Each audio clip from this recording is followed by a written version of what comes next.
Synthèse sur le Grand Raid. Synthèse sur le Grand Raid. Heure après heure. C'est l'heure du mag. C'est l'heure du mag. Prudence Créole, assurément réunionnais. Le magazine de la 24e heure, à 22h précisément sur RER. Alors on a été à essayer de vous proposer des choses pour d'ici l'arrivée de ce fameux podium, de ce grand raid, 20e anniversaire. Et puis on est en train de malaxer ça dans tous les sens. Et puis l'honnêteté veut que l'on doive vous dire que ces choses sont pliées. On ne voit pas comment, sauf coup de pompe, sauf chose extraordinaire. Hein, cela fait 7 ans qu'on fait ça. On a commencé à faire le Grand Raid en 2005. Et ça fait 7 ans, donc on commence un petit peu à avoir de la bouteille. Et nous sommes en mesure de vous dire, on ne voit pas comment. D'abord, Jornet Kilian, il est, j'allais dire, il est élu. Oui, il est vainqueur. Savez-vous qu'il possédait à la Rivière des Galets plus d'une heure, 1h01 sur le second Guillon, Antoine, qui ne peut plus être rejoint tant il était incisif. Bon, peut-être à observer le jeune Arnaud qui est en 3e position est à 38 minutes à la Rivière des Galets. On peut encore peut-être. Le 4e Claverie Eric est à 2h50. 2h50 de Jornet Kilian. Vous imaginez, ça va arriver très très tard dans la nuit, hein. On sera assurément pour le top 5 au-delà de minuit, 1h du matin. Voilà pour les hommes. S'agissant des femmes, elles sont au Maïdo. Le comte Émilie qui mène le bal et à 1h29 d'avance sur l'Espagnol Martinez Nerea. Et alors que je regarde sur le Maïdo, est-ce que la 3e, au moment où je vous parle, est passée? Non. C'est-à-dire qu'on était à plus d'1h50, 2h bientôt pour la 3e face à la première, le comte Émilie, qui semble promise à cette victoire dans ce Grand Raid 2012. Donc voilà les choses sérieuses. Alors de quoi faut-il parler? Essentiellement, bien sûr, de ce podium qui va se décider dans cette 20e édition du Grand Raid, de la victoire féminine, de la victoire masculine. Mais c'est plus que jamais le moment de commencer le plus tôt possible à vous commencer à vous remonter les malheurs de l'arrière. Parce que c'est cela, les drames. Savez-vous qu'à Sillaos, on a fermé à 21h et qu'il reste encore 2268 grands raideurs dans la Seringue. Mais ces grands raideurs, ils vont passer encore par Bras-Rouge et ils seront peut-être stoppés au pied du Taibit avant qu'on leur donne l'autorisation de basculer sur sur Bafat. C'est cela qu'il faut voir. Comment seront-ils dans la nuit? À 23h, c'est cela qu'on ferme le pied du Taibit.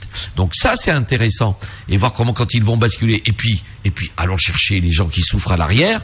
Je crois que c'est très important. Et puis, jeter un œil sur la redoute, bien sûr, à l'arrivée des 10-15 premiers. Et puis, derrière, comment ça défile. Et veiller à l'arrivée des femmes.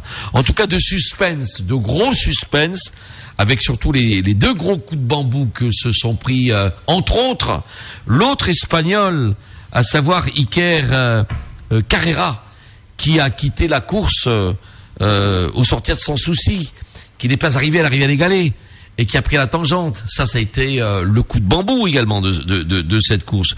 Quel a été le plus malheureux que Kilian Jornet lui-même?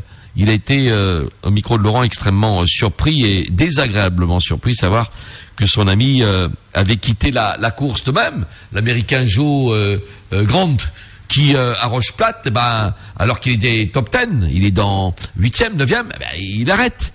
Il est plus dedans. Ça fait beaucoup d'exclus.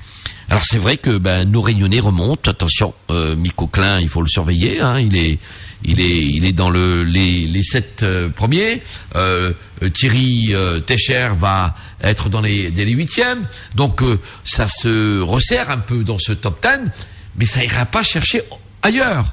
Le podium, il ne peut pas être remis en question. Voilà un petit peu en gros l'analyse qu'on peut faire. Alors bien sûr, on peut tchatcher, hein, on ouvre les antennes ici et là, on les entend, ça parle, mais ça fait pas avancer le schmilblick, comme on dit. Alors qu'il y a des gens qui souffrent derrière, dans les sentiers. Je vous propose que nous allions peut-être anticiper sur cette mise en valeur de la misère, hein, de ceux qui souffrent, de ceux qui se traînent dans les sentiers pour essayer de s'en sortir. Ils ont encore quasiment 24 heures, près de 48 heures pour afficher toutes ces souffrances. On va essayer peut-être de les aider. Voilà ce qu'il fallait un petit peu dire. Dont le podium, Jornet, Guillon, le jeune, Claverie, très agressif, mais il est trop loin. Quatrième à 2h50 à la rivière des Galets. Qu'est-ce qu'on fait avec ça? C'est pas possible. Martinez peut pas aller chercher le compte. Elle était à 1h29 chez les filles au sortir du Maïdo.